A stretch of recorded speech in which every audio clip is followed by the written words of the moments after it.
Negeri ini memanggilmu kawan. Belajar bergerak berbagi untuk negeri. Guru penggerak majukan pendidikan. Guru penggerak menghamba para murid.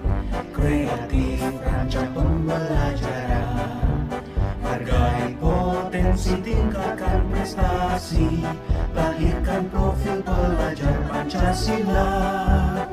Belajar bergerak berbagi untuk negeri. Kita menjalin kolaborasi. Belajar bergerak berbagi untuk negeri. Demi bakti pada Ibu Pertiwi.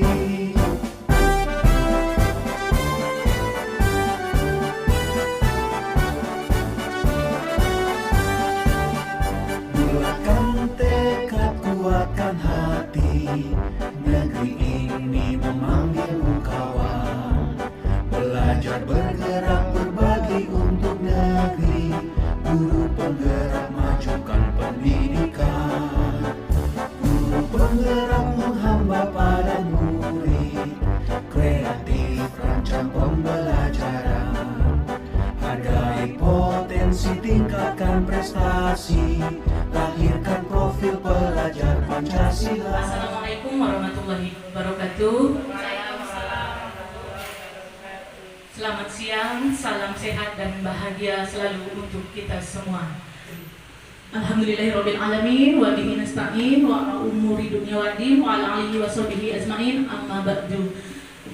Ibu-ibu semuanya, terima kasih sudah berkenan hadir pada kegiatan kami pada hari ini, yaitu aksi nyata tentang budaya positif atau diseminasi budaya positif. Terima kasih juga kepada ibu-ibu yang telah mendukung kami untuk mengikuti guru penggerak angkatan ke-11 ini. Dari sini saya akan menyampaikan tentang budaya positif sesuai dengan modul 1.4 yang telah kami pelajari pada materi dalam program guru penggerak. Nah, supaya menghidupkan budaya positif dan memunculkan aura positif pada kita semua, nah tentunya saya tahu tadi ibu-ibu sudah banyak aktivitasnya. Jadi di sini saya akan mengajak ibu-ibu senyum selama 30 detik. Tapi bukan senyum-senyum sendiri ya, Bu. Ya, senyumnya itu baik. Mari ibu-ibu berdiri biar lebih semangat. Oke. Ya, berhadapan dengan temannya ya ibu-ibu. Oke, berhadapan. Mulanya memang senyum-senyum simpul, capek, membosankan. Tatap mata temannya. Tatap mata temannya sambil senyum. Ya, sambil senyum. Awalnya ibu-ibu pasti senyumnya dibuat-buat, senyumnya terpaksa. Tapi setelah melihat temannya, pasti ibu-ibu ketawa kan? Ya, betul. Ya, oke, baik, terima kasih ibu-ibu. Ya, silakan duduk. Iya. Nah, ibu-ibu, kenapa saya membawa ibu-ibu senyum selama 30 detik seperti itu?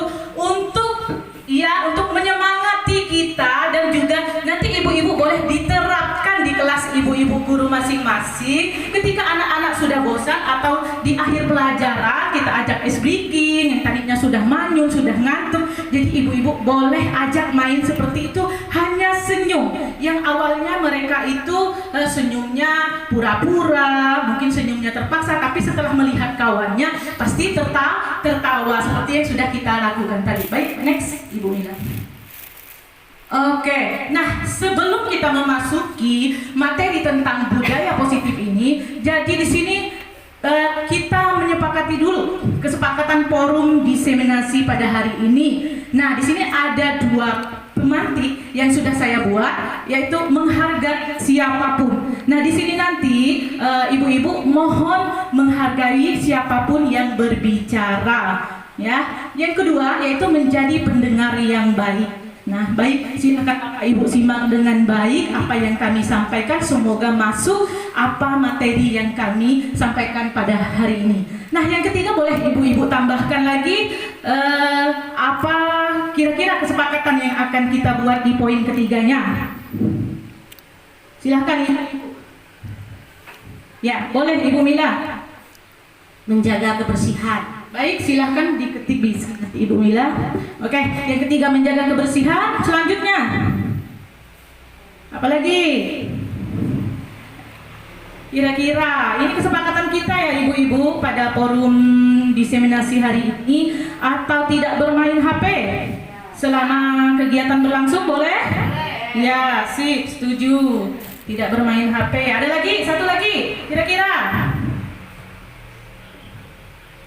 Ya. Udah? Apa udah? Apa udah sampai di sini aja? Ya. Silakan Bu. Apa Bu? Oh iya, boleh izin keluar ke belakang. Baik. Ya, baik Ibu-ibu, itu kesepakatan yang sudah kita buat pada forum diseminasi hari ini. Terima kasih buat Ibu-ibu. Sekarang lanjut. Oke. Nah, aksi nyata diseminasi budaya positif ini kita lakukan di TK Bayangkari 8 Sintang. Baik, next. Oke, sebagai pengantar di sini Ki Hajar Dewantara mengibaratkan bahwa sekolah sebagai tanah atau sawah tempat bercocok tanam. Nah, sekolah itu ibarat tanah, sawah tempat kita bercocok tanam. Sehingga guru itu harus menciptakan lingkungan yang menyenangkan, aman, dan nyaman, menjaga dan melindungi murid dari hal-hal yang tidak baik. Kemudian murid itu akan bertumbuh menjadi karakter yang baik sesuai dengan profil pelajar Pancasila. Baik, next Ibu Mila. Nah, ini tadi seperti yang sudah saya katakan di depan tentang budaya positif. Kira-kira Ibu sudah pernah mendengar apa itu budaya positif? Menurut Ibu-ibu, budaya positif itu apa sih? Apa Ibu-ibu sudah tahu apa itu budaya positif? Baik, gimana Ibu-ibu, ada yang mau menjawab? Menurut saya budaya positif itu adalah perilaku baik yang diterapkan dengan nilai-nilai kebajikan. Oke, terima kasih. Baik, betul sekali yang Ibu Mila katakan bahwa budaya positif itu suatu nilai kebajikan yang kita terapkan di dalam sekolah atau kelas kita masing-masing. Baik, ada lagi yang ingin menambahkan? Sudah cukup? Next. Baik, nah ini budaya positif. Budaya positif itu merupakan perwujudan dari nilai-nilai atau keyakinan universal yang diterapkan di sekolah. Ya, oke. Nah, Ibu-ibu, di sini ada beberapa pertanyaan mantik. Setuju atau tidak setuju, Ibu-ibu? Ini yang pertama, hukuman dapat mendisiplinkan anak. Setuju apa tidak setuju? Oke, salah benarnya nanti kita lihat ya, Ibu. Oke, yang kedua, pemberian hukuman dengan hal positif seperti membaca atau membersihkan halaman sekolah dapat meningkatkan disiplin anak. Setuju atau tidak setuju? Oke, baik, setuju ya. Yang ketiga, memberi penghargaan dapat meningkatkan motivasi belajar anak. Setuju atau tidak setuju? Lanjut. Oke. Nah, tadi kita udah dapat pertanyaan pemantik. Jadi setuju atau tidak setujunya itu saya ulangi Bu Mila. Nah, hukuman dapat mendisiplinkan anak. Tidak setuju ya? Nah, hukuman itu bisa berakibat fatal juga untuk anak dan juga bisa menimbulkan kecewaan yang berat bagi anak. Nah, kemudian pemberian hukuman yang kedua, pemberian hukuman dengan hal positif seperti membaca, membersihkan halaman sekolah dapat meningkatkan disiplin anak. Setuju apa tidak setuju tadi Ibu-ibu? Setuju. Tidak ya Bu ya? Ya, karena setiap pemberian hukuman itu akan berefek kepada anak. Jadi apapun bentuknya, baik dalam hal positif itu juga tidak bisa dibenarkan. Berarti tidak setuju. Oke, yang ketiga, memberi penghargaan dapat meningkatkan motivasi belajar anak. Setuju apa tidak setuju? Tidak setuju. Karena memberi penghargaan itu bisa membuat ketergantungan kepada anak. Nantinya anak itu akan berharap dan selalu berharap dengan penghargaan. Dia melakukan ini nanti bakalan nanti dapat hadiah. Saya mau ini nanti bakalan dapat penghargaan dari bu guru. Nanti jadi ketergantungan. Jadi semuanya tidak setuju ya ibu-ibu. Oke, lanjut. Nah, seorang guru yang baik harus memiliki kemampuan dalam mewujudkan budaya positif di sekolah. Budaya positif tersebut dapat dijalankan dengan menerapkan konsep-konsep inti seperti yang kita bahas hari ini. Ini yang pertama adalah disiplin positif dan nilai-nilai kebajikan, yang kebajikan universal, yang kedua hukuman dan penghargaan restitusi, yang ketiga keyakinan kelas, yang keempat kebutuhan dasar manusia, yang kelima restitusi, yaitu 5 posisi kontrol, dan yang keenam segitiga restitusi. Oke, lanjut. Disiplin positif dan nilai-nilai kebajikan universal, ini yang kita bahas pertama. Baik, next. Perubahan paradigma belajar.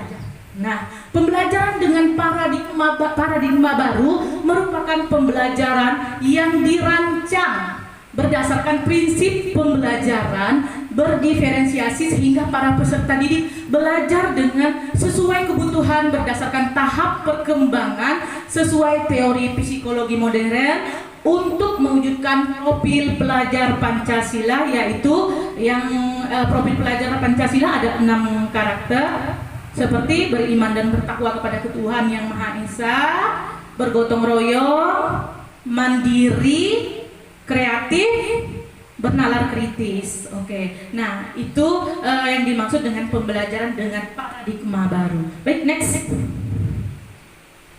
Nah, next.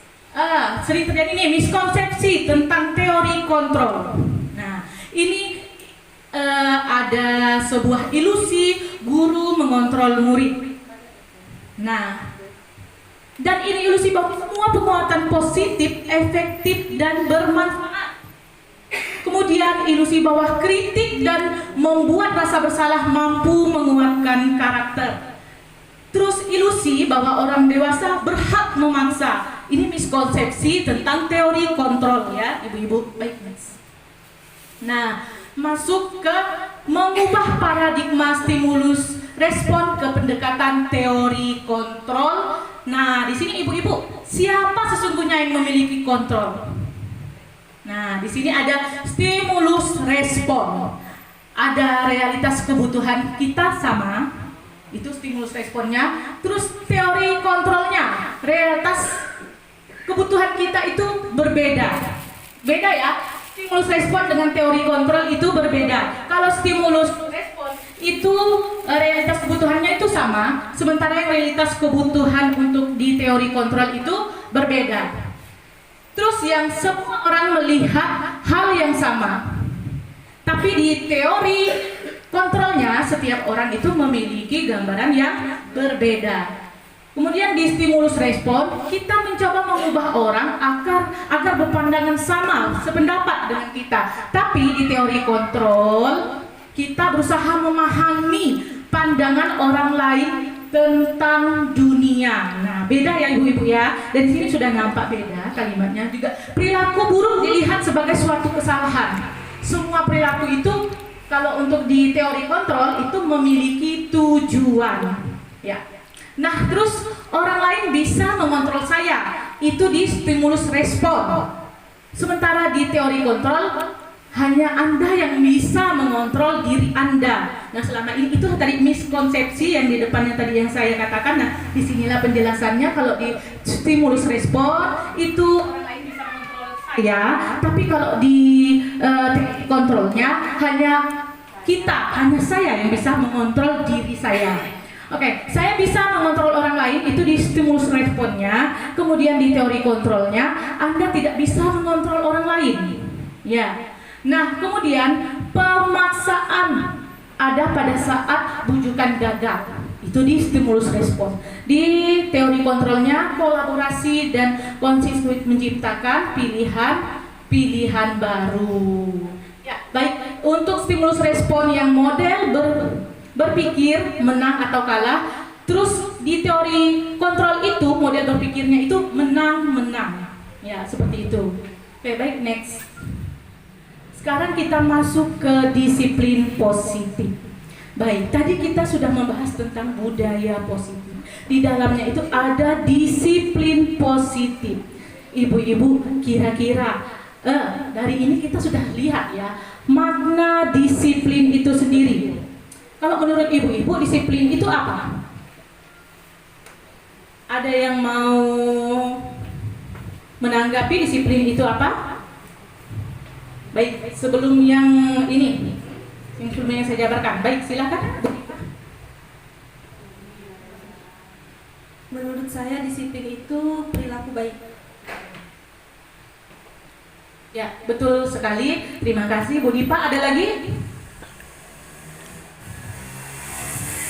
Ada lagi yang mau menanggapi apa itu disiplin atau mau ada pemikiran lain tentang disiplin? Disiplin itu peraturan yang ditaati. Oke, baik. Terima kasih dari Bu Dipa dan Bu Melda tadi itu sudah menjawab bahwa disiplin itu peraturan yang harus ditaati. Kemudian Bu Dipa, perilaku yang baik. Baik, di sini ini tadi kita sudah langsung ke itunya ya. Baik, itu kan pendapat ibu-ibu semuanya. Tapi di sini kita punya penjelasan tentang disiplin. Nah, disiplin itu berasal dari bahasa Latin disciplina, yang artinya belajar. Ya, ibu-ibu, makna asal dari kata ini berkonotasi dengan disiplin dari murid-murid. Nah, Socrates dan Plato. Ini yang itu ya Bu ya, sesuai dengan teori yang ada di modul 1.4 kami tentang budaya positif. Nah, kemudian disiplin diri membuat orang menggali potensi menuju sebuah tujuan apa yang dia hargai. Namun dalam budaya kita, makna kata disiplin telah berubah menjadi sesuatu yang dilakukan seseorang pada orang lain untuk mendapatkan kepatuhan. Nah, itu arti disiplin. Kecenderungan umum adalah menghubungkan kata disiplin dengan ketidaknyamanan, bukan dengan apa yang kita hargai atau pencapaian suatu tujuan yang mulia. Ya, betul sekali tadi jawaban Bu Dipa dan Bu Melda tentang disiplin. Terima kasih Bu Dipa dan Bu Melda. Oke, next. Nah, nilai-nilai kebajikan universal. Nilai-nilai kebajikan universal ini adalah sifat-sifat positif manusia yang merupakan tujuan mulia yang ingin dicapai setiap individu. Nilai-nilai tersebut bersifat universal dengan lintas bahasa, suku, bangsa, agama maupun latar belakangnya. Setiap perilaku perbuatan memiliki suatu tujuan. Ini menurut Dr. William Glasser pada teori kontrol 1984. Dengan mengaitkan nilai-nilai kebajikan yang diyakini seseorang, maka motivasi intrinsiknya, itu motivasi di dalam diri kita akan terbangun. Berarti di dalam ya, sehingga menggerakkan motivasi dari dalam untuk mencapai tujuan yang diinginkan. Nah, ini adalah nilai-nilai kebajikan universal yang di bawahnya itu menurut Dr. William Glasser. Terima kasih. Lanjut, Jumila. Nah, nilai-nilai kebajikan itu juga tadi menanamkan 6 karakter dalam profil pelajar Pancasila. Mungkin di awal tadi kita udah sebutkan juga. Nah, 1, beriman dan bertakwa kepada Tuhan Yang Maha Esa dan berakhlak mulia. Yang kedua, mandiri. 3, berkebinekaan global. 4, bergotong royong, kreatif dan bernalar kritis. Nah, nilai-nilai kebajikan ini juga masuk dalam 6 karakter profil pelajar Pancasila. Nah, ibu-ibu, di sini ada teori, motivasi, hukuman, penghargaan, dan restitusi. Nah, di sini hukuman itu seperti apa, penghargaan itu seperti apa, dan restitusi seperti apa. Baik, ibu-ibu sudah tahu apa itu hukuman? Ada yang tahu itu hukuman apa? Ya, baik. Hukuman itu sanksi, ya, kata Ibu Lydia, betul. Terus penghargaan. Penghargaan itu seperti apa ya? Reward. Iya, reward. Penghargaan itu reward. Nah, restitusi ini bahasa yang baru mungkin. Di ibu-ibu sudah tahu, mungkin pernah dengar. Nah, restitusi itu seperti apa? Baik, next, Bu Mila. Nah, di sini ada motivasi perilaku manusia. Lanjut. Nah, teori motivasi perilaku manusia di sini yang pertama untuk menghindari ketidaknyamanan, hukuman apa yang akan terjadi apabila saya tidak melakukannya. Nah, dia merasa kalau dia tidak melakukan atau menghindari kenyamanan, apabila saya tidak melakukannya, apa yang terjadi? Nah, di sini adalah motivasi eksternal dari luar. Nah, ya, yang kedua itu motivasi eksternal juga ini ya Bu ya, untuk mendapatkan imbalan dari orang lain, apa yang akan saya dapatkan apabila saya melakukannya. Nah, itu juga merupakan motivasi eksternal. Yang ketiga, untuk menghargai diri sendiri. Saya akan menjadi orang yang seperti apa bila saya melakukannya. Nah, di sini adalah motivasi internal dari dalam diri kita. Tujuannya adalah disiplin positif. Baik. Nah, di sini dihukum oleh penghargaan. Ternyata penghargaan itu juga bisa itu ya Bu ya, menghukum. Bahwa penghargaan berlaku sama dengan hukuman. Makanya di awal tadi saya adakan pertanyaan pemantik, setuju atau tidak setuju. Nah, makanya berkaitan dihukum dengan materi ini, dihukum oleh penghargaan. Dalam arti meminta atau membujuk seseorang melakukan sesuatu untuk memenuhi tujuan tertentu dari orang yang meminta atau membujuk, dorongan eksternal akan ada faktor ketergantungan seperti yang saya jelaskan di awal. Beberapa dampak dari pemberian penghargaan nih seperti ini Bu ya. Ya, kita lihat di bawah. Pengaruh jangka pendek dan jangka panjang. Pengaruhnya itu sangat fatal sekali ya Ibu. Bisa dia dalam jangka waktu pendek atau berkelanjutan panjang. Kemudian penghargaan penghukum. Nah, penghargaan itu juga bisa jadi penghukum bagi anak-anak. Nah, kemudian penghargaan mengurangi ketepatan. Iya, karena penghargaan itu tadi bisa mengurangi ketepatan apa yang akan dilakukan anak karena dia berharap akan hadiah seperti itu. Kemudian penghargaan tidak efektif. Nah, penghargaan itu tidak jadi efektif jika kita selalu memberikan reward dan memberikan penghargaan kepada anak sehingga anak itu terlalu berharap seperti itu. Kemudian penghargaan merusak hubungan. Betul apa tidak Ibu? Iya, betul. Karena jika kita mengasih penghargaan ini kepada salah satu anak, tentunya anak yang lain akan merasa iri. Iya, kenapa dia tidak dapat? Nah, itu bisa menyebabkan hubungan tidak baik dan merusak hubungan. Oke, lanjut next. Nah, contoh pengakuan apresiasi kebajikan. Nih, apresiasi kebajikannya di dalam teori ini Ibu-ibu, bahwa hukuman itu tidak boleh, penghargaan juga tidak boleh. Apa yang harus kita lakukan? Yang harus kita lakukan yang tepat itu adalah sebuah apresiasi atau pengakuan. Nah, ini yang bisa kita lakukan. Dalam nilai kebajikannya, hukuman itu tidak boleh, akan berakibat jangka pendek dan jangka panjang. Penghargaan juga seperti itu. Nah, di sini kita bisa melakukan dengan apresiasi kepada anak-anak. Nah, ini contohnya di dalam tabel pembuka kemarin saya perhatikan. Nah, seperti itu mungkin kalimatnya, nilai kebajikan rasa empatimu besar sekali nak. Nah, seperti itu. Jadi kita bisa arahkan ke apresiasi kepada anak-anak, bukan penghargaan. Pada saat nih situasinya pada saat menolong murid baru di kelas kita. Nah, ini ya, pada saat situasi seperti ini pembukanya nilai kebajikannya. Kemudian situasi pada saat kamu membantu teman-temanmu di tugas kelompok, saya menghargai. Nah, kita harus menghargai dalam bentuk apresiasinya. Kemudian nilai kebajikannya yaitu kepedulian. Ya, baik. Kemudian ketiga, pada saat kamu memungut kertas-kertas yang berserakan di lantai, pembukanya terima kasih, kita apresiasikan seperti itu. Terus nilai kebajikannya yaitu rasa tanggung jawab, seperti itu. Baik. Nah, di sini tadi Bu, perbedaan hukuman dan konsekuensi. Nah, Ibu-ibu, Silahkan jawab ya. Benar salahnya tidak apa-apa. Baik. Perhatikan di kotak yang pertama. Mencatat 100 kali di dalam buku kalimat, saya tidak akan terlambat lagi. Karena terlambat ke sekolah itu merupakan hukuman atau konsekuensi menurut ibu-ibu. Hukuman. Oke, baik, hukuman. Next, yang kedua, lari mengelilingi lapangan basket 2 kali karena terlambat hadir ke sekolah. Ya, hukuman. Baik, kita tampung dulu ya, ibu-ibu. Murid diminta untuk push up 15 kali karena tidak menggunakan masker ke sekolah. Hukuman atau konsekuensi?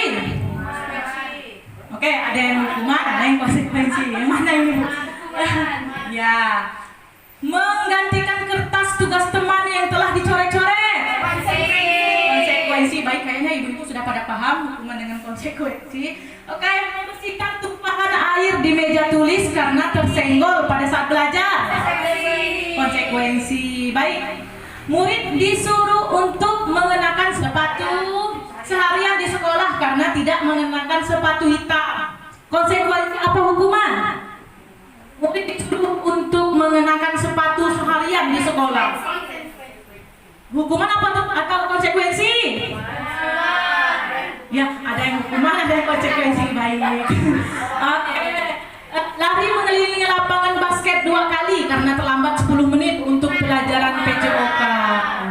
Oke, baik, next. Kita lihat jawabannya. Nah, seperti ini. Baik, Ibu. Hukuman itu mencatat 100 kali dalam buku kalimat saya tidak akan terlambat ke sekolah. Nah, itu merupakan suatu hukuman. Suatu hukuman itu adalah tindakan ya ibu-ibu. Kalau hukuman itu tindakan. Nah, kemudian lari mengelilingi lapangan basket 2 kali karena terlambat hadir di sekolah tadi hukuman. Kemudian murid diminta untuk push up 15 kali karena tidak menggunakan masker, itu juga hukuman. Baik, menggantikan kertas tugas teman yang telah dicoret-coret itu merupakan konsekuensi ya, karena dia berkonsekuensi karena dia sudah mencoret kertas temannya. Oke. Kemudian membersihkan tumpahan, betul tadi ada yang menjawab konsekuensi. Dan ini murid disuruh untuk mengenakan sepatu seharian. Nah, karena itu merupakan tindakan, berarti itu hukuman. Kemudian lari mengelilingi lapangan basket 2 kali karena terlambat 10 menit itu adalah konsekuensi. Kenapa dia konsekuensi? Ibu-ibu, konsekuensi sama hukuman itu beda tipis. Kalau hukuman itu dia lebih ke tindakan menghardik atau yang lainnya. Tapi kalau konsekuensi ini dia juga bisa ya betul Ibu. Nah, kalau yang lari mengelilingi lapangan basket ini kenapa konsekuensi? Karena ini adalah pelajaran PJOK. Karena berhubungan. Jadi konsekuensinya dia terlambat itu lari. Jadi dia juga berarti melakukan pelajaran PJOK. Baik, itu bedanya. Oke, next. Ya. Nah, di sini ibu-ibu penjelasan tentang perbedaan hukuman dan konsekuensi. Nah, hukuman itu seperti yang saya katakan tadi, hukuman itu tindak suatu yang menyakitkan harus terjadi. Itu hukuman. Konsekuensi itu sesuatu yang harus terjadi. Misalnya seperti tadi pada pelajaran PJOK, kenapa dia harus mengelilingi lapangan, berlari mengelilingi lapangan seperti itu? Karena dia sesuatu yang harus terjadi sesuai dengan pelajaran PJOK tersebut. Kemudian yang hukum lagi membuat anak sakit fisik maupun hati untuk jangka waktu lama. Nah, kalau kita memberi hukuman itu akan berakibat anak kita sakit fisiknya maupun selain itu memberi tindakan menyakitkan fisiknya, mentalnya juga tersakiti ya ibu-ibu. Kemudian kalau untuk yang konsekuensi membuat anak merasa tidak nyaman dalam jangka waktu pendek, walaupun dia tidak nyaman mengerjakannya tapi jangka waktunya pendek. Kemudian untuk hukuman, anak membenci kedisiplinan. Nah, karena dia sering dikasih hukuman, lama-lama anak itu benci dengan hukuman ya ibu-ibu. Jadi tidak boleh kita sering-sering menghukum anak, akan menimbulkan kebencian pada murid kita. Nah, untuk konsekuensi, anak menghargai disiplin. Nah, ini beda hukuman dengan konsekuensi. Kemudian hukuman paksaan, hukuman itu merupakan suatu paksaan kepada anak. Kemudian kalau konsekuensi itu stimulus, tanggapan. Baik, untuk mendorong anak menyakiti diri sendiri itu adalah hukuman. Kemudian konsekuensi mendorong anak agar mudah menyesuaikan diri. Jadi itu bedanya ya ibu, konsep diri yang buruk kalau hukuman, kemudian konsekuensi, konsep diri yang baik, kemudian hukuman anak belajar untuk menyembunyikan kesalahan, konsekuensinya anak belajar untuk mematuhi peraturan. Kalau hukuman marah, rasa bersalah, dipermalukan, merasa tidak dihargai. Ketika anak-anak itu dihukum di depan teman-temannya, dia akan merasa bersalah, tidak dihargai, dia tidak merasa dihargai, dan akhirnya timbullah kebencian terhadap diri anak. Kalau konsekuensi itu kehilangan hak, dibuat tidak nyaman, diasingkan untuk sementara. Ya, oke lanjut. Nah, di sini tadi kenapa saya belum menjelaskan di awal? Nah, di sini saya akan menjelaskan apa itu restitusi. Tadi saya sudah jelaskan hukuman, penghargaan, dan yang ketiganya restitusi. Ini mungkin kata-kata yang asing bagi ibu-ibu, atau ada ibu-ibu yang sudah tahu apa itu restitusi? Oke. Memperbaiki kesalahan. Oke, apa? Silakan. Proses menciptakan kondisi bagi murid untuk memperbaiki kesalahan mereka. Oke, baik. Baik, terima kasih Bu Melda. Baik, next Bu Mila. Ya, restitusi itu adalah proses menciptakan kondisi bagi murid untuk memperbaiki kesalahan mereka. Betul yang Bu Melda katakan tadi, sehingga mereka bisa kembali ke kelompok mereka dengan karakter yang lebih kuat. Ya, mungkin lebih mandiri. Nah, restitusi juga merupakan proses kolaboratif yang mengajarkan murid untuk mencari solusi untuk masalah mereka dan membantu berpikir tentang orang seperti apa yang mereka inginkan. Itu menjadi tujuan yang mulia, dan bagaimana mereka harus memperlakukan orang lain. Itu perbedaan hukuman, penghargaan, dan restitusi. Jadi untuk di sekolah kita akan memakai yang ketiga, yaitu restitusi yang kita gunakan. Baik, next. Nah, di sini ada identitas gagal, ada yang namanya identitas sukses. Ini bedanya ya, ibu-ibu, ada perbedaan hukuman, konsekuensi, dan restitusi. Jadi di sini kita bisa lihat sesuatu. Hukuman itu adalah sesuatu yang menyakitkan, kemudian konsekuensi sesuatu yang harus terjadi, dan restitusi itu merupakan pilihan. Oke, baik, next Ibu Kasmila. Nah, di sini ada 9 ciri-ciri restitusi. Ya, silakan ibu-ibu lihat di depan. Satu, bukan untuk menebus kesalahan, namun untuk belajar dari kesalahan. Nah, itu ciri-ciri dari restitusi. Dia bukan untuk menebus kesalahan ya ibu-ibu, tapi untuk belajar dari kesalahan yang sudah dia perbuat. Yang kedua, memperbaiki hubungan. 3, tawaran bukan paksaan. Nah, dengan memperbaiki hubungan, tidak dengan tawaran atau tidak dengan paksaan. Baik, yang keempat, restitusi menuntun untuk melihat ke dalam diri. Ya. Kemudian yang kelima, restitusi mencari kebutuhan dasar yang mendasari tindakan. Yang keenam, restitusi adalah yang paling baik. Yang ketujuh, restitusi fokus pada karakter bukan tindakan. Yang kedelapan, restitusi fokus pada solusi, bukan kayak seperti hukuman dan penghargaan tadi ya ibu-ibu. Jadi restitusi ini fokus pada solusi. Oke, yang kesembilan, restitusi mengembalikan murid yang berbuat salah pada kelompoknya. Nah, setelah kita mengetahui tadi penghargaan, hukuman, penghargaan, dan restitusi, di sini kita akan membuat di budaya positif kita akan membuat yang namanya keyakinan sekolah atau keyakinan kelas. Mungkin ibu-ibu tahu apa itu keyakinan kelas? Apa ada gambaran? Pernah dibuat enggak ibu-ibu keyakinan kelas selama ibu-ibu mengajar ini? Pernah enggak? satu kali ibu-ibu membuat keyakinan kelas? Pernah, Bu. Baik, bisa berbagi pengalamannya Ibu? Ya, ya, jadi waktu itu kami mengajak murid-murid untuk bersepakat untuk pertama membuat kesepakatan kelas. Kemudian dari kesepakatan kelas itu kami lanjutkan pada keyakinan kelas agar bisa diyakini oleh murid-murid semua. Oke, baik. Terima kasih. Kita tepuk tangan berikan aplaus untuk Bu Mila yang sudah melakukan atau membuat keyakinan atau kesepakatan dengan anak muridnya. Ya, bagus sekali ya Ibu Mila, karena di tahun ajaran baru ini biasanya kita akan membuat suatu keyakinan kelas supaya apa? Supaya nanti setelah kita berjalan ini di tahun ajaran baru, kalau kita menemukan kasus-kasus, nah pasti akan muncul kasus-kasus banyak sekali di sekolah, apalagi sekolah TK. Nah, dengan keyakinan kelas yang sudah kita buat, jadi kita bisa menindaklanjuti permasalahan atau kasus-kasus yang akan terjadi di sekolah kita. Baik, next. Nah, mengapa tidak peraturan saja? Mengapa harus keyakinan kelas?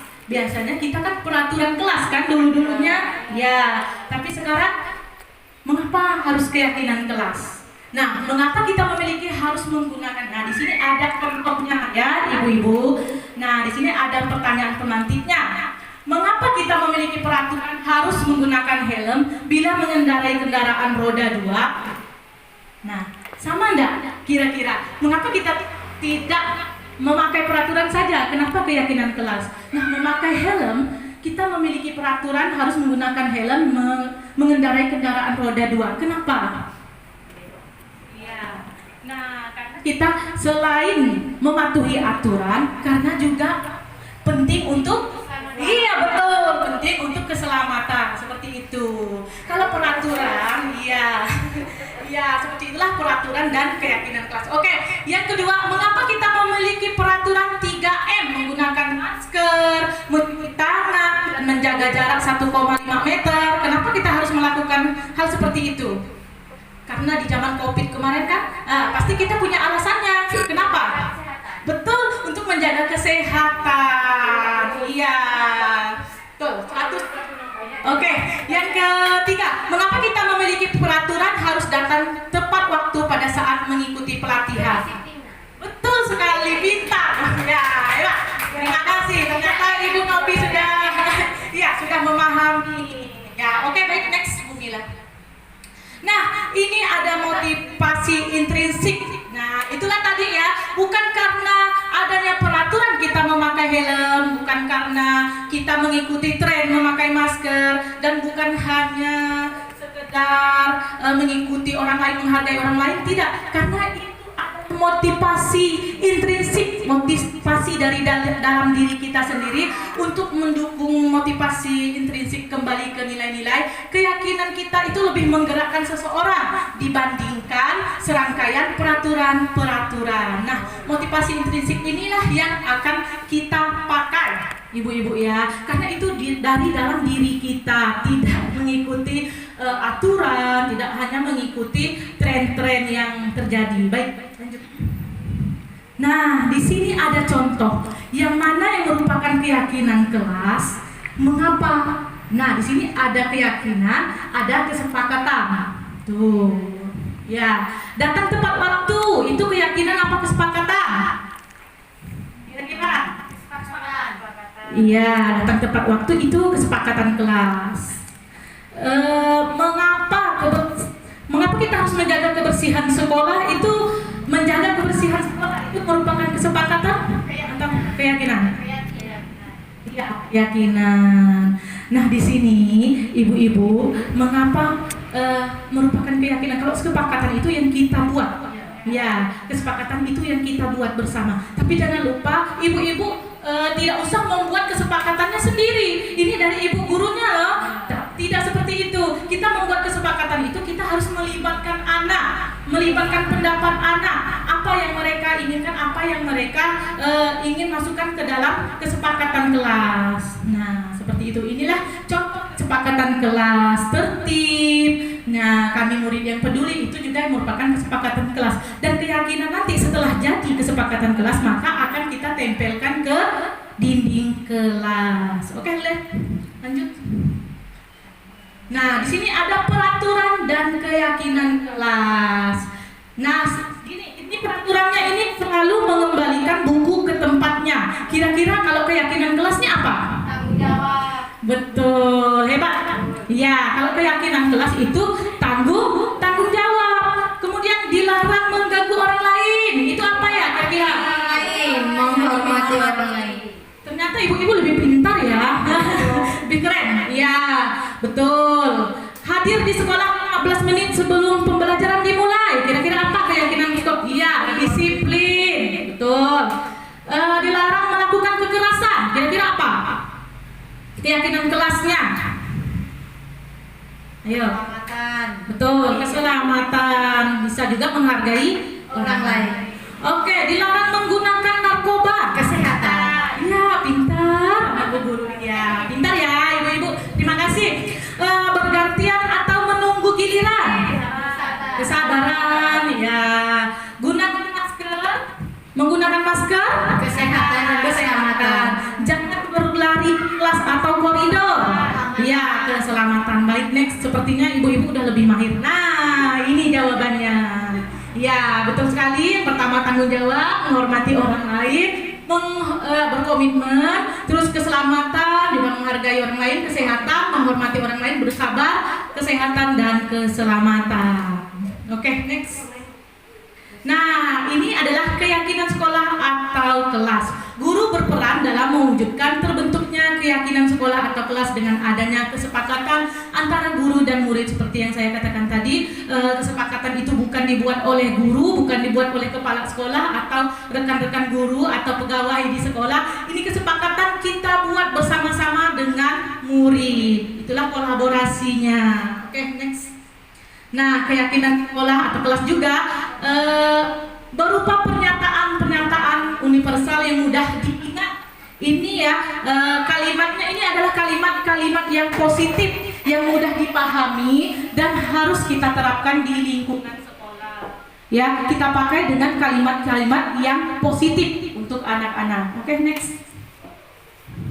Nah, ini ibu-ibu, ini keyakinan. Setelah kami membuat kesepakatan kelas, nah, kami buatlah keyakinan kelas seperti ini yang sudah kami tempel di dinding kelas.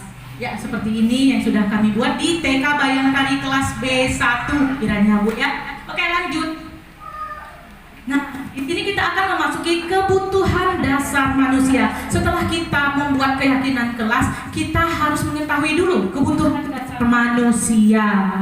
Kebutuhan dasar manusia belum.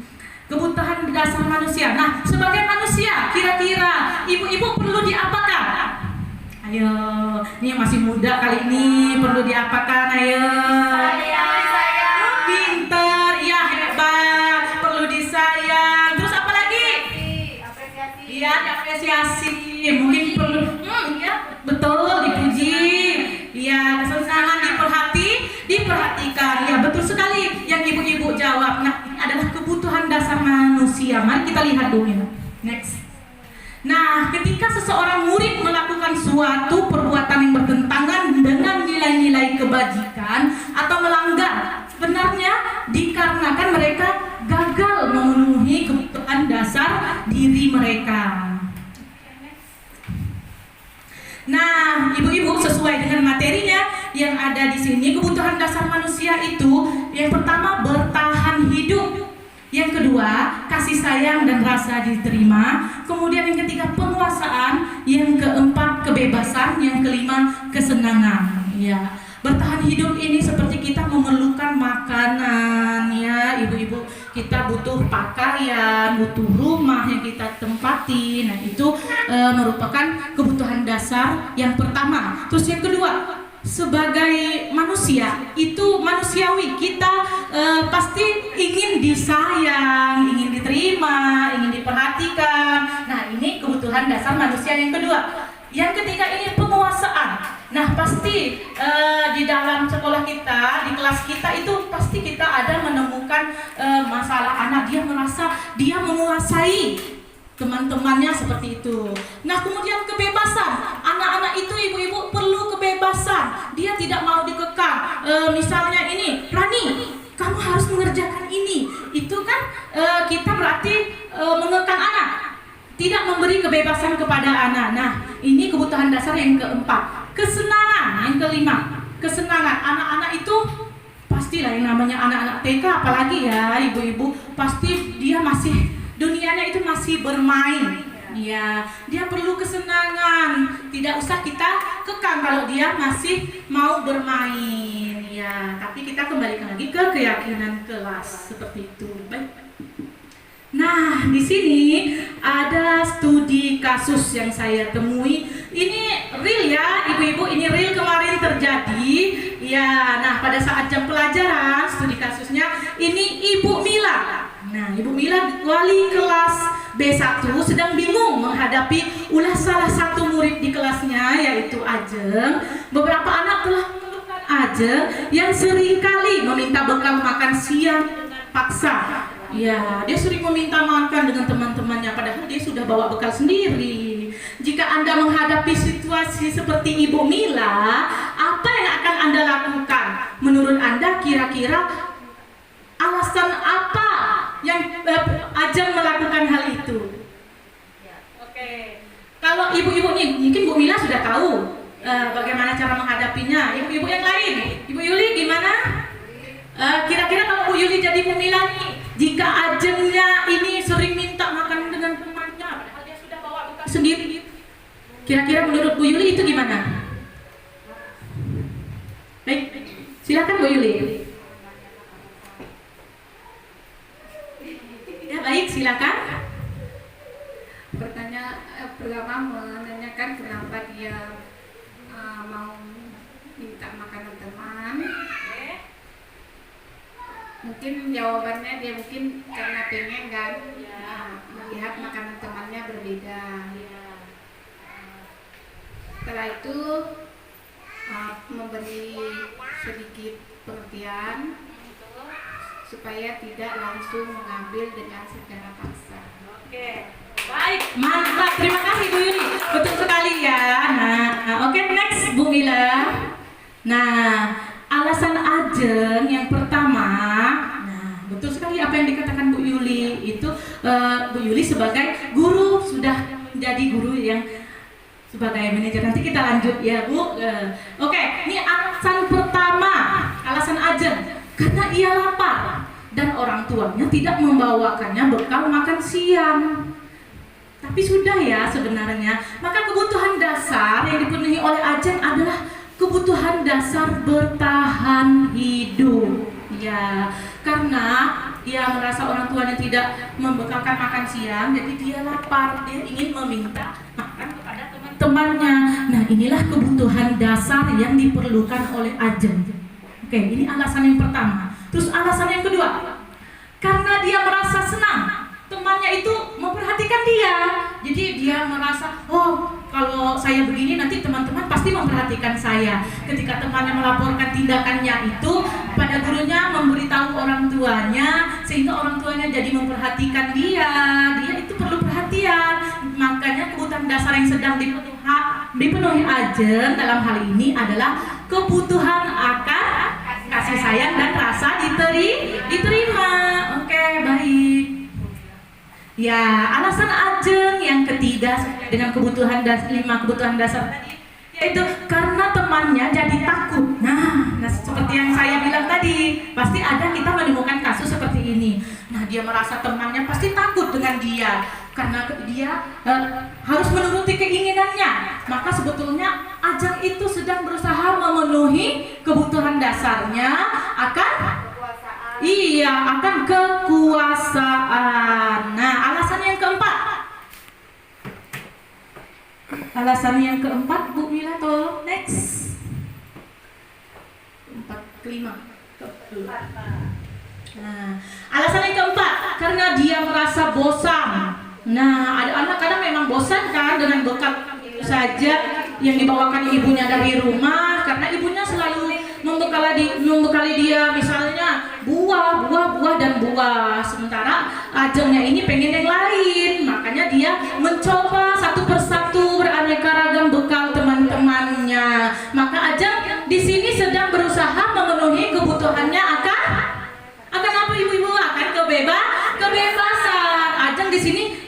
kebebasan. Dia tidak mau bekalnya itu saja setiap harinya. Nah, ini yang dimaksud dengan kebutuhan dasar, yaitu tentang kebebasan. Baik, pintar semua ibu-ibu ya. Hebat. Oke, yang kelima alasannya karena ia ingin melakukan iseng saja. Ia menikmati ekspresi wajah teman-temannya. Ya, ini anak-anak nih kadang-kadang kayak gini ya ibu-ibu, yang kesal karena diambil makanannya. Nah, contohnya kita saja ibu gurunya ya kan, pasti marah kalau diganggu ya enggak. Iya, seperti itu juga anak-anak. Nah, ekspresi teman-temannya itu lucu. Bagi si Ajeng ini lucu ya, karena lihat kawan-kawannya marah dia merasa lucu. Jadi dia berusaha memenuhi kebutuhan akan kesenangan. Dia mempunyai kesenangan sendiri dengan mengambil makan temannya. Dia merasa lucu melihat teman-temannya, ekspresi temannya itu marah, maka dia merasa senang. Oke, nah inilah tadi 5 kebutuhan dasar.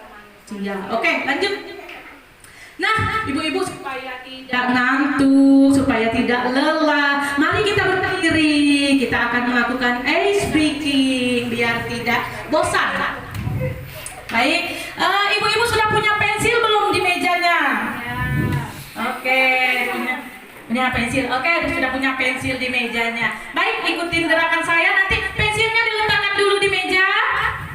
Diletakkan dulu di meja. Baik, permainannya ini tentang saya menyebutkan kepala, pundak, lutut, kaki. Nanti saya acak. Oke, kemudian saya juga ambil pensil. Nanti ambil pensilnya. Tapi kalau saya belum kasih abang mengambil pensil, nanti siapa ibu-ibu yang sudah mengambil. Oke, baik. 1, 2, 3. Kepala, pundak, lutut, kaki, pundak, kepala, kaki, lutut. Berdiri tegak. Kepala, ambil pensil. Oke. Ya, baik. Terima kasih. Oke. Sip, lanjut. Nah, di sini tadi ada posisi kontrol restitusi. Nah, kalau kita hapus restitusinya, kira-kira menurut ibu-ibu posisi kontrol itu apa ya? Posisi kontrol itu apa? Tanpa restitusi dulu. Apa kira-kira posisi kontrol? Ada yang tahu posisi kontrol itu apa? Posisi kontrol. Ya, silakan, Bu Nopiningsih. Guru sebagai penghubung. Oke, baik. Terima kasih Ibu Nopiningsih. Baik. Next, Bu Mila. Oke. Nah, posisi kontrol. Nah, betul ya. Posisi kontrol itu, ya, di sini ada kalau sesuai teori ada 5 posisi kontrol restitusi. Tidak apa-apa ya ibu-ibu ya. Itu kan menurut kita, pendapat kita. Baik, di sini yang pertama guru sebagai penghukum. Nah, guru ini sebagai penghukum. Jadi setiap kesalahan anaknya itu dihukum. Iya, dihukum itu entah dengan perbuatan, perkataan. Nah, itu guru sebagai penghukum. Yang kedua, guru sebagai pembuat rasa bersalah. Nah, di sini guru sebagai pembuat rasa bersalah ini, guru itu selalu membuat anak muridnya dengan kata-katanya itu bisa membuat anak muridnya merasa bersalah. Ya, kamu kok seperti itu sih nak? Nanti ibu guru yang kena marah seperti itu. Nah, anak itu akan merasa dirinya bersalah terhadap apa yang sudah dia lakukan. Baik, untuk yang ketiga guru sebagai teman. Nah, guru sebagai teman ini kita seperti teman dengan anak-anak, mengobrol kepada anak-anak ya, sebagai teman anak-anak. Misalnya Bu Hilda dengan itu Bu Melda ngobrol saling itu. Nah, seperti itulah kita guru sebagai teman dengan anak-anak. Nah, yang keempat guru sebagai pemantau. Nah, guru sebagai pemantau ini itu kurang lebih dengan guru sebagai manajer. Tapi kalau sebagai manajer ini guru itu sifatnya lebih halus lagi ya ibu-ibu. Baik, next Bu Mila. Ya, 5 posisi kontrol. Nah, di sini ada juga motivasi, identitas gagal, identitas berhasil sukses, identitas berhasil dan kontrol diri. Oke, nah ini kalau identitas gagal sebagai penghukum itu guru itu menghardik, menunjuk-nunjuk, menyakiti anak. Ini ada perbedaannya. Sementara pembuat rasa bersalah itu dia seperti ini Bu, berceramah, terus gurunya itu membuat seolah-olah anak itu merasa tertekan, bersalah terhadap apa yang dia lakukan. Kemudian guru sebagai teman itu menumbuhkan alasan-alasan murid untuk melakukannya. Kemudian pemantau itu dia selalu menghitung, mengukur dari apa yang telah anak lakukan. Kemudian manajer dengan mengajukan pertanyaan yang positif tentunya supaya anak itu sadar apa yang mereka lakukan, apa kesalahan yang mereka telah perbuat. Baik, next. Nah, posisi kontrol restitusi. Di antara kelima posisi kontrol tersebut, nah, sebaik-baiknya sebagai seorang guru, jadi kita akan menggunakan posisi kontrol yang kelima, yaitu guru sebagai manajer. Ini yang bisa kita pakai di sekolah ya, ibu-ibu. Baik, next. Nah, di sini sebagai contoh posisi kontrol restitusi. Nah, sebagai manajer, guru itu dapat berbuat sesuatu bersama murid, mempersilahkan murid bertanggung jawab dan mendukung murid agar dapat menemukan solusinya. Ini posisi kontrol restitusi sebagai manajer. Baik, next.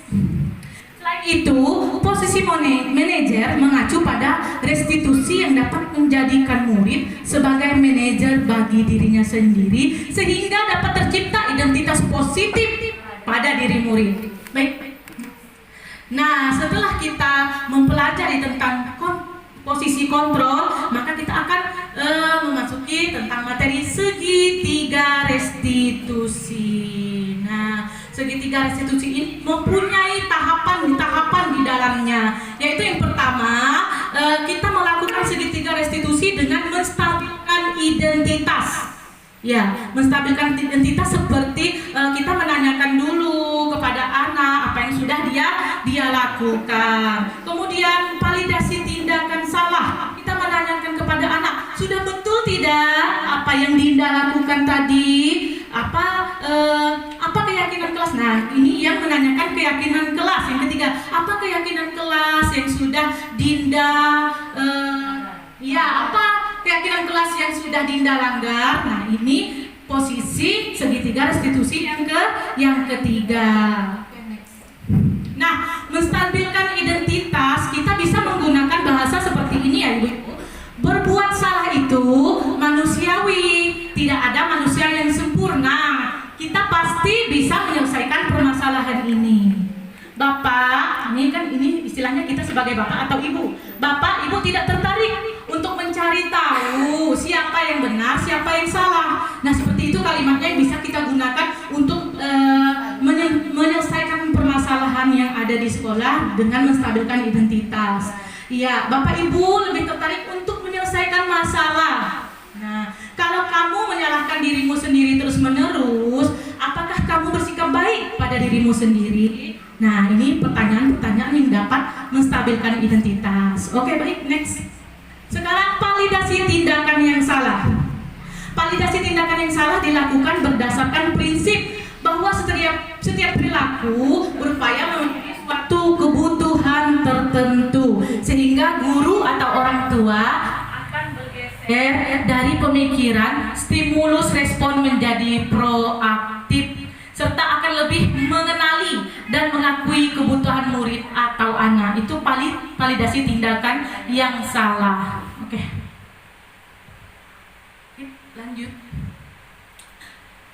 Nah, yang ketiga ini menanyakan keyakinan dengan memberikan pertanyaan-pertanyaan bermakna kepada murid atau memunculkan motivasi secara intrinsik dari dalam anak. dia benar-benar sadar dari dalam apa yang sudah dia lakukan, sehingga dia akan menjawab dengan sendirinya bahwa tindakan yang dia lakukan itu salah. Nah, sehingga mampu mengaitkan keyakinannya dengan tindakan yang salah. Oke, next. Nah, kita bisa menggunakan kalimat-kalimat seperti ini untuk menanyakan keyakinan kelas. Apa nilai yang kita percaya di sekolah kita? Nilai-nilai apa yang telah kita sepakati? Seperti ini ya. Bentuknya kelas yang ideal itu seperti apa sih? Kamu ingin jadi anak seperti apa? Apa yang kamu rasakan ketika kamu melakukan itu? Kamu ingin menjadi orang yang seperti apa, nak? Nah, seperti itu kalimatnya yang bisa kita pakai. Oke, nah tentunya ibu-ibu, seorang guru yang baik harus memiliki kemampuan dalam mewujudkan budaya positif di sekolah. Budaya positif tersebut dapat dijalankan dengan menerapkan konsep-konsep inti. Nah, seperti ini tadi yang sudah saya jelaskan. Nah, di sekolah dengan menerapkan disiplin positif, maka budaya positif akan terbentuk di sekolah kita. Setelah disiplin positif ini kita lakukan, kita perhatikan dulu motivasi apa, motivasi perilaku manusia seperti apa yang akan kita terapkan. Kemudian kita akan membuat keyakinan sekolah atau keyakinan kelas. Ya, nah di semester akhir ini kan Bu, kita udah persiapan nih. Nanti kita akan memasuki semester awal. Boleh ibu-ibu untuk kedepannya kita buat seperti ini keyakinan kelas, supaya nanti ketika ibu-ibu menghadapi permasalahan anak-anak, kasus atau apapun itu, kita sudah punya pegangan. Sudah pegangan karena kita sudah membuat keyakinan kelas bersama anak-anak. Jadi kita membuat keyakinan kelas itu harus bersama-sama berkolaborasi dengan anak-anak. Next, kedepannya kita bisa membuat keyakinan kelas seperti ini. Baik. Kemudian sesudah membuat keyakinan kelas, belum Bu? Sesudah membuat keyakinan kelas, kita lihat dulu kebutuhan dasar manusia. Nah, kebutuhan dasar anak-anak ini apa saja? Tadi yang ada kebutuhan dasar manusia itu ada ya, bertahan hidup, betul. Ya, udah pintar ibu-ibu. Ya, kesenangan dan kebebasan. Nah, itu dulu yang kita perhatikan. Kemudian kita lanjutkan dengan posisi kontrol restitusi. Nah, sesudah kita lakukan posisi kontrol restitusi, yang terakhir yaitu kita akan melakukan tindakan yaitu segitiga restitusi ya, untuk menyelesaikan masalah-masalah yang ada di sekolah kita. Baik Ibu, lanjutkan Ibu. Nah, baik. Tapi sebelum refleksi, ibu-ibu ada yang mau ditanyakan tentang budaya positif ini? Ayo, kira-kira siapa yang mau bertanya? Kami persilahkan. Oh iya, ibu, silakan ibu. Ya. Oke, baiklah. Terima kasih Bu Kar. Saya ingin bertanya tentang penghargaan. Apakah kita, kan kita ini kan guru PAUD, apakah boleh kita sebagai guru PAUD ini memberikan sebuah penghargaan kepada anak PAUD sebagai bentuk apresiasi dan sebagai bentuk motivasi ke anak muridnya begitu, berupa hadiah itu, apakah boleh? Terima kasih. Baik, terima kasih Ibu Mila. Langsung saya jawab, apakah boleh kita sebagai guru PAUD ini memberikan hadiah, penghargaan atau reward kepada anak untuk memotivasi belajar anak? Nah, kalau menurut teori ini kita tidak boleh memberikan sebuah penghargaan, reward untuk memotivasi, meskipun itu ada nilai positifnya untuk memotivasi anak, tapi penghargaan ini akan membuat anak ketergantungan.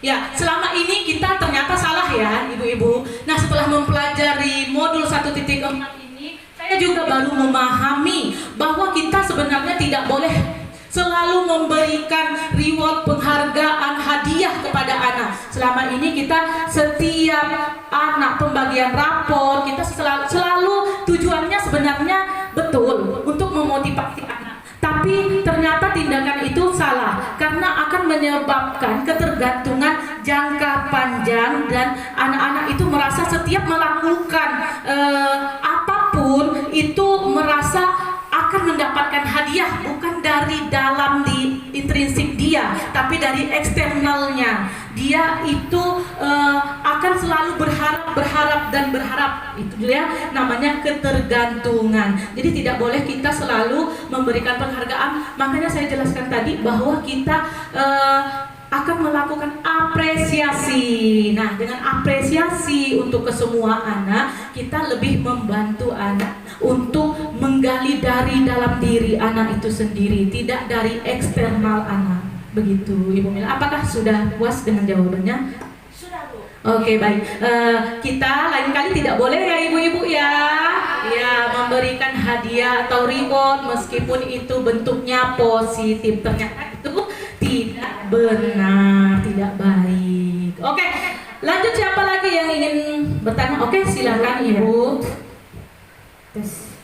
Baik, tadi kan ada penjelasan tentang peraturan dan keyakinan kelas.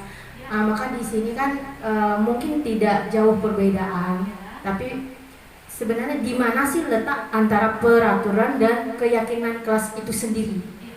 Baik, terima kasih Ibu Nopiningsih. Nah, di situ tadi saya sudah jelaskan ada poinnya.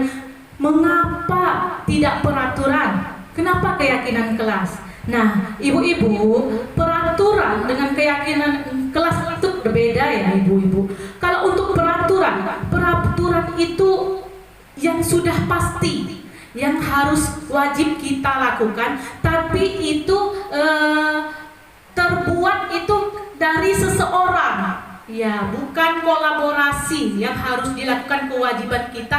Berarti kita nih menggunakan helm wajib karena peraturan. Berarti itu tidak dari dalam diri kita, itu dari eksternal.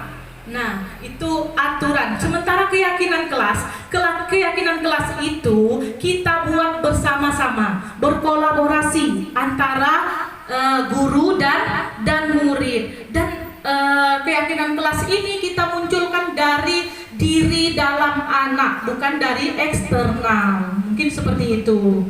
Baik, gimana Ibu Nopiningsih? Ya, terima kasih atas penjelasannya. Iya. Baik, terima kasih teman-teman. Nah, inilah tadi diseminasi tentang budaya positif. Terima kasih kepada ibu-ibu yang sudah meluangkan waktunya, yang sudah membantu kami dalam melakukan diseminasi ini. Nah, Bapak Ibu tadi silahkan mulai sekarang kita bangun budaya positif di sekolah TK Bayangkari untuk meningkatkan kualitas dari TK Bayangkari. Semoga TK Bayangkari kedepannya lebih maju dengan guru-guru yang cerdas, inovatif, dan berkualitas, serta banyak pengetahuan dan wawasan yang sudah kita dapat dari budaya positif. Sebenarnya kita sudah sering sekali melakukan budaya positif, sudah banyak sekali yang sudah kita terapkan di sekolah, tapi kita belum tahu bagaimana cara-caranya, termasuk dalam 6 materi yang sudah saya sampaikan tadi. Nah, ketika ibu-ibu menemukan suatu permasalahan, suatu kasus anak-anak, bisa ibu-ibu bentar Bu Mila dikembalikan ke yang A. Nah, bisa ibu-ibu terapkan bagaimana disiplin positifnya di sekolah, motivasi perilaku manusianya seperti apa. Kemudian kita membuat keyakinan kelas, kebutuhan dasar manusia itu apa saja, dan posisi kontrol restitusi itu apa, dan kemudian kita terapkanlah segitiga restitusi untuk menyelesaikan setiap masalah-masalah yang ada di sekolah. Boleh nanti ibu-ibu buat tahun depannya, kita buat masing-masing kelas, buat keyakinan kelas. Oke, baik Bapak Ibu-ibu. Ya, nah untuk refleksi hari ini, kira-kira apa yang berubah terhadap pemahaman Bapak Ibu selama mengikuti diseminasi ini? Apa ya? Coba ibu-ibu salah satu yang mau menjawab. Bu Mila. Oke. Untuk itu yang pertama, sebelum saya mengikuti diseminasi ini, saya menganggap bahwa seperti yang saya tanyakan, yaitu memberikan penghargaan tadi kepada anak murid. Saya menganggap bahwa pemberian penghargaan kepada hadiah kepada anak murid itu adalah suatu bentuk motivasi yang baik untuk anak murid. Ternyata setelah saya mengikuti diseminasi ini, ternyata memberi hadiah kepada anak murid itu sangat tidak dianjurkan dan sangat tidak diperbolehkan karena membuat anak tersebut menjadi ketergantungan. Sekian Ibu, terima kasih. Oke, baik, kita tepuk tangan dulu ya untuk Bu Mila. Terima kasih. Ada lagi yang mau menambahkan untuk refleksi yang pertama? Sudah cukup? Ya, oke, baik. Untuk yang kedua, apa perencanaan ibu-ibu, karena tidak ada bapaknya ya, setelah mengikuti diseminasi budaya positif ini? Ayo Bapak Ibu, silahkan. Tadi sudah saya jelaskan juga. Silahkan ibu-ibu ke depannya. Mau apa? Seperti apa? Oke, silakan. Dengan mengikuti diseminasi budaya positif ini, jadi kami para guru akan membuat keyakinan untuk di kelas. Jadi itulah manfaat dari kami yang telah mengikuti diseminasi budaya positif. Oke, terima kasih. Tepuk tangan buat Bu Noviningsi. Ada lagi Ibu Dipa mungkin? Iya, betul sekali ya Bapak Ibu. Jadi kedepannya saya berharap semoga ibu-ibu guru TK Bayangkari ini lebih semangat, lebih inovatif tentunya, dan silahkan diterapkan budaya positif di sekolah, tentunya di sekolah TK Bayangkari. Bu Dipa, apa ada yang ingin disampaikan? Oh, ada. Oke, baik. Nah, Bapak Ibu, tadi kita sudah tahu hukuman, penghargaan, dan restitusi. Jadi tidak kita lakukan lagi ya Bu ya, hukuman. Ya biasanya di TK sih aman, tidak pernah kita memberikan hukuman kepada anak. Konsekuensi mungkin ya. Dan ingat posisi kontrol guru tadi ada 5. Ya, ibu-ibu yang kita pakai yaitu posisi kontrol manajer. Mulai kita perbaiki dari sekarang. Oke Bapak Ibu, saya ucapkan terima kasih. Mungkin ini saja diseminasi yang telah saya sampaikan. Semoga bermanfaat dan bisa ibu-ibu terapkan di sekolahnya atau di kelasnya masing-masing. Semoga menginspirasi semuanya. Akhir kata, semoga tergerak, lekas bergerak, dan mari menggerakkan. Ikuti CGP selanjutnya. Wabillahi taufiq wal hidayah. Wassalamualaikum warahmatullahi wabarakatuh. Ya, selamat siang, salam sehat dan